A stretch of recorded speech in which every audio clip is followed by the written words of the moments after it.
자, 어제까지 3장을 끝내고 이제 오늘 4장에 들어갔는데요. 이제 지난 3장까지의 분위기와 4장으로 들어가는 분위기가 비슷합니까? 다릅니까? 똑같습니까? 분위기가 완전히 다르죠? 완전히 다르죠?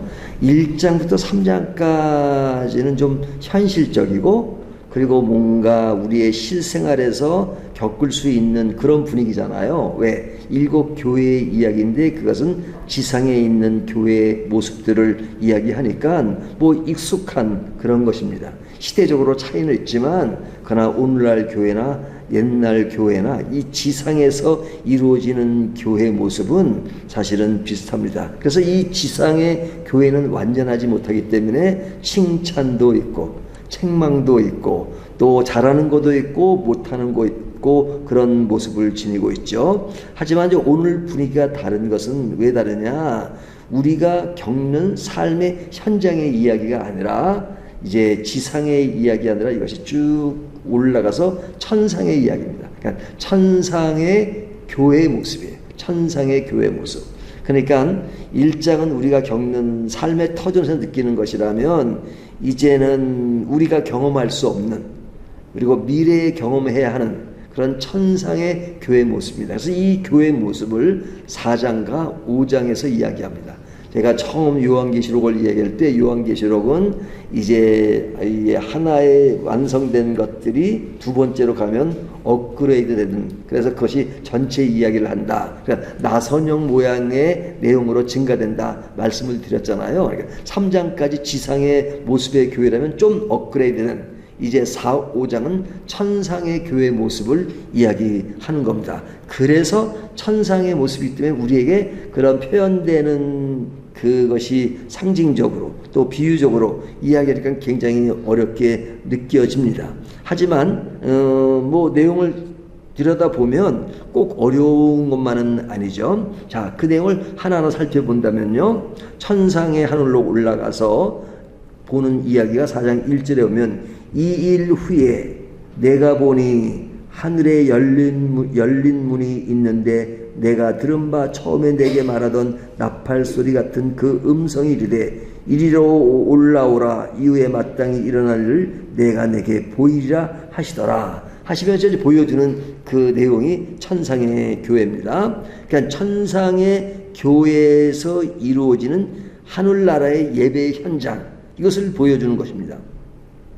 그러니까 그 내용들이 어떻게 전개되고 있느냐. 첫 번째는 천상의 예배를 드리는 그런 인물들, 인물들, 하나님을 포함해서 이제 그 등장 존재들이 나옵니다. 근데 누가 계세요? 그 예배의 주체가 되시는 보좌에 앉으신 분이 계시죠. 그분이 우리 하나님이시죠. 하나님이 보좌에 앉으신, 4장 3절을 보면 앉으신 이의 모양이, 이 앉으신 분은 누구예요? 하나님이시죠. 하나님이 보좌 위에 앉으셨는데 그 하나님의 모습을 어떻게 표현하고 있냐면 벽옥과 같고 홍보석과 같고 무지개와 녹보석 같다, 이렇게 말을 하고 있죠.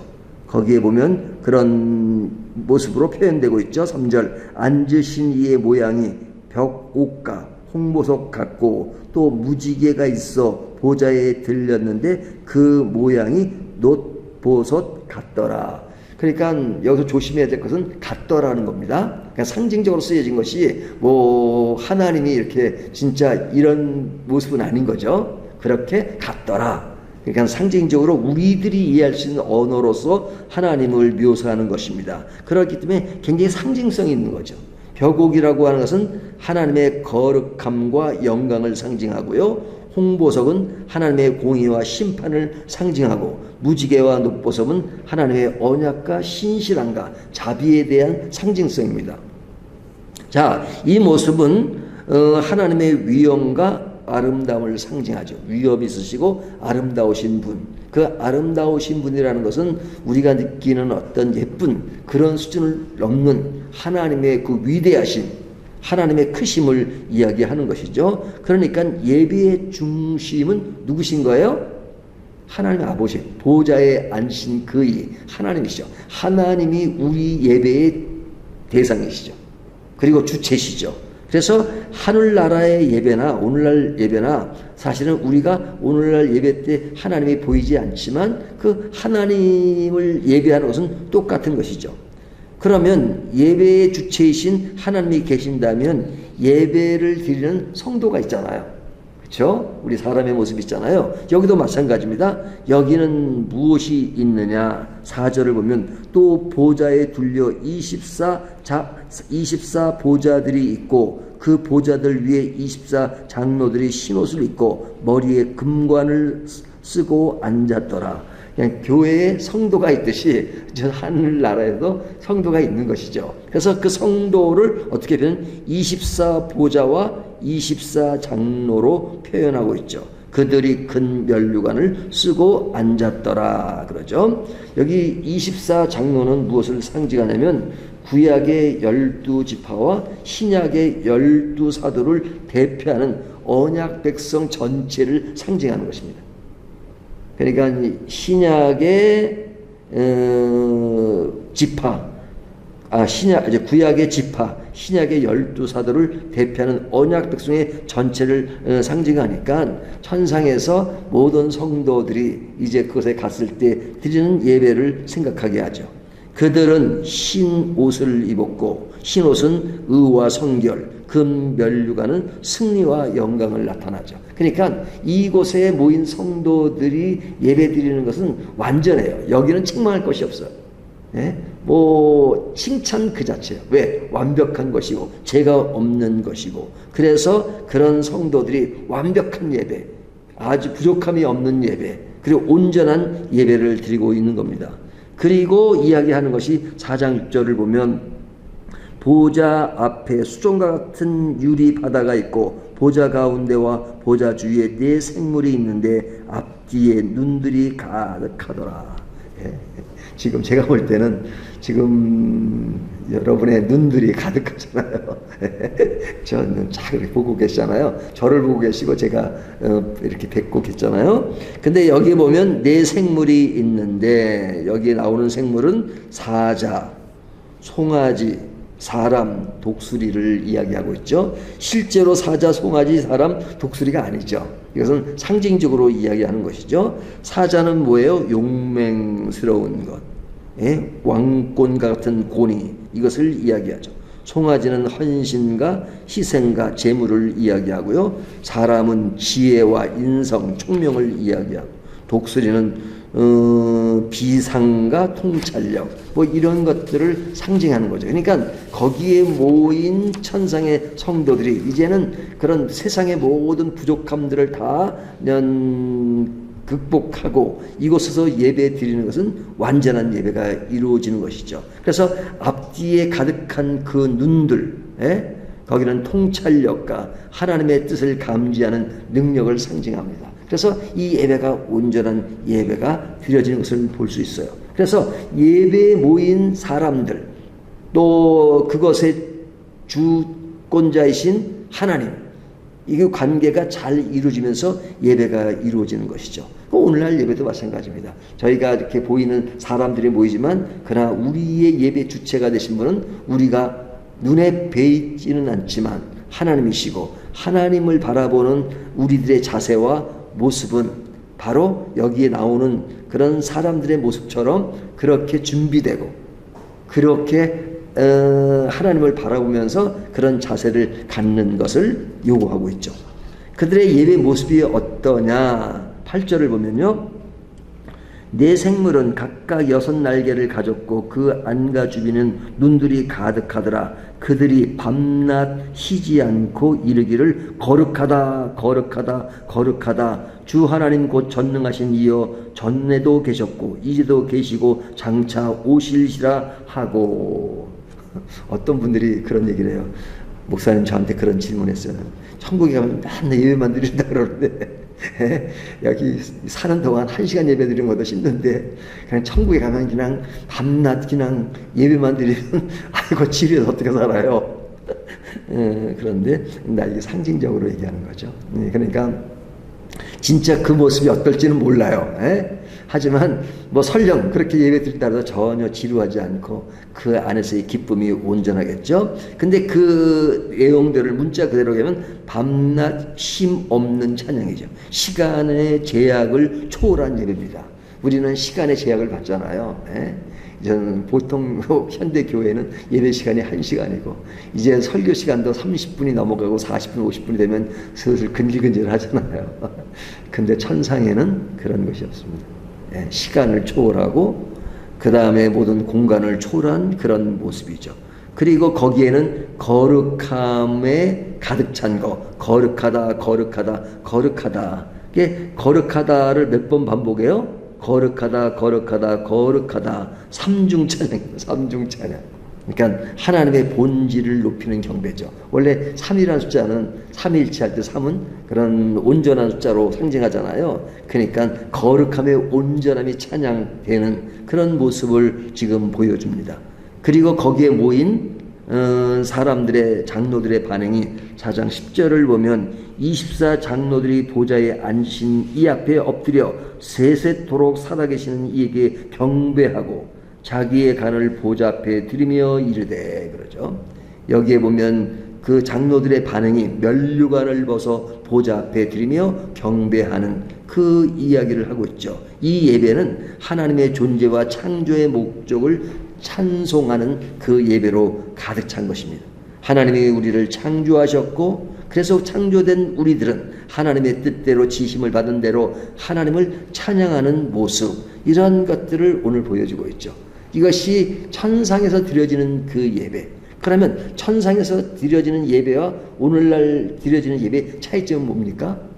예배라고 하는 것은 같죠.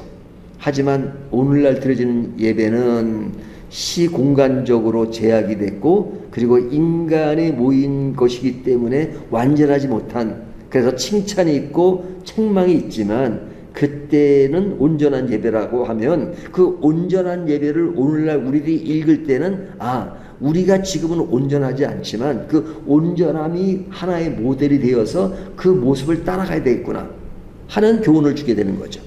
자, 그렇다면 오늘날 우리가 받아야 될 예배의 교훈은 무엇이냐? 그 원리는 뭐 오늘날 너무 잘 아시는 내용이지만 첫째는 예배의 중심은 누가 돼야 돼요? 당연히 하나님이 되셔야 되죠. 근데 이 말은 너무너무 당연한 얘기잖아요. 그러나 오늘날 교회 모습은 어떻습니까? 하나님이 예배의 찬양의 대상이고 중심의 대상이 되는 것이 아니라 인간이 예배 중심의 주도자가 되고 그리고 그 보좌 중심에 그 누가 서 있느냐 앉아 있느냐 할 때 사람이 앉아 있을 때가 많잖아요. 자꾸 인간 중심으로 예배가 흘러가잖아요. 인간의 말초신경을 자극하고 인간이 즐겁고 인간이 기쁘고, 물론 하나님이 우리에게 기쁨과 즐거움과 감사를 주세요. 하지만 예배의 주체는 누구세요? 하나님이시잖아요. 하나님. 근데 자꾸 하나님이 조연으로 내려앉고 인간이 자꾸 주연으로 등장해요. 주연이에요. 그러니까 인간이 주체가 되어서 하나님은 인간을 돕는 헬퍼 정도. 예배의 주체가 하나님이 아니라 인간이 만들고 인간이 그런 행하는 그런 것에 대해서 하나님은 그냥 박수 쳐주고 서포트 해주고 따라주고 하는 그런 모습으로 오늘날 현대교회가 얼마나 많이 바뀌었습니까? 말로는 하나님이라고 하지만 하나님이 중심이 되지 않기 때문에 인간이 인간을 만족시키기 위해서 그런 담을 쌓고 뭘 만들고 그리고 인간의 만족을 위한 것을 얼마나 많이 만듭니까? 이것이 완전 인간 중심이 됐는데 천상의 예배는 오로지 하나님을 향해 있다는 것을 우리가 볼 수 있죠. 두 번째는 예배는 헌신과 경배의 자리입니다. 장로들이 면류관을 벗어 우리의 자랑과 우리의 영광을 내려놓고 하나님께 드리는 것, 자기 것을 다 벗어내리잖아요. 면류관을 벗었고 하나님께 드리는 것인데 오늘날은 벗는 것이 아니라 자꾸 쓰여달라 그러죠. 하나님 나에게 면류관을 쓰여주시고 나에게 갑옷을 입혀주시고 나에게 뭘 해주시고 뭘 해주시고 뭘 해주시고 자꾸 나에게 덮어 쓰게 하고 만들게 하고 뭔가를 쌓게 만드는 그런 것이 대부분이잖아요. 하지만 진정한 예배는 내 모든 것을 다 벗어내는 것입니다. 빈손 들고 나가는 것입니다. 항복하고 나가는 것입니다. 이것이 천상 예배에서 우리에게 오늘날 교회가 책망받을 그 일 중에 하나를 지적하는 것이 뭐냐면, 오늘날은 벗는 것이 아니라 자꾸 입으려고 하지만 천상의 예배는 자기의 자랑과 영광을 다 내놓고 오직 하나님에 집중되어 있는 것을 볼 수 있죠. 예배는 삶 전체로 이어지는 것입니다. 이렇게 우리가 밤낮이라고 말하는 것은, 우리가 예배드리는 것도 1시간 예배드리지만 실제로 예배드리는 시간은 1시간이지만 우리의 삶의 예배는 24시간이 되어야 되잖아요. 여기에 나오는 생물처럼 끊임없는 찬양과 경배의 태도가 삶 속에서 이어져야 합니다. 오늘날 새벽 기도가 끝나면 끝나는 순간, 밖으로 나가는 순간, 그것은 예배가 끝난 것이 아니라 계속 삶의 예배가 이어져야 되는 것이죠. 밥을 먹을 때나 또 일을 할 때나 설령 화장실에 갈 때나 어느 상황인지 항상 우리의 삶 전체가 예배가 되어야 된다 하는 것을 보여주고 있죠. 하나를 더 말씀드리면, 예배는 창조주께 드리는 고백입니다. 고백입니다. 하나님은 우리의 존재의 이유이며 예배는 그분께 드리는 삶의 방향성이죠. 그렇기 때문에 우리의 삶이 진정한 신앙, 진정한 예배, 진정한 가치는 우리의 모든 삶이 누구에게 집중하는 거예요? 나에게 집중하는 것이 아니라 God Himself, 그분 자신에게 집중하는 것입니다. 그러면 오늘날 살아가는 삶에 대해서 어떻게 하나님께 집중합니까? 내가 뭔가 하는 것을 하나님께 바라는 것이 아니라 하나님의 뜻이 무엇인지를 알려고 하고 그 뜻에 순종하며 사는 것이 내 인생의 목적입니다. 방향입니다. 길입니다. 내가 뭘 하는 것이 아니라 하나님이 나를 도구로 쓰신 대로 나는 순종하며 가겠습니다. 모든 뜻은 하나님께 있습니다. 이런 이야기들이 너무 형이상학적이고 너무 막연한 그런 것들처럼 보이지만, 그러나 그런 신앙의 자세가 우리를 지배하고 그런 속에서 우리가 생활 가운데 이루어지는 현실적인 문제, 밥도 하고 식사도 하고 하는 그런 일도 하고 공부도 하고 하는 것은 우리의 현실적인 이루어지는 것이지만, 그러나 그것이 과연 무엇을 위해서 그 일을 하느냐, 그 목적은 분명해야 된다 이거죠. 그 목적이, 방향이 무엇인가 하는 것을 천상의 예배를 통해서 우리가 다시 한번 생각하게 합니다. 오늘 내가 삶 속에 드려지는 예배는 천상의 예배를 담고 있는가, 아니면 천상의 예배와 달리 인간에게 늘 책망이 주어지는 그러한 지상의 예배 속에 아직도 국한되어 있는가 하는 것을 다시 한번 생각하시면서 우리의 진정한 예배가, 천상의 예배가 모델이 되는 저와 여러분이 되시기를 주님의 이름으로 축원합니다.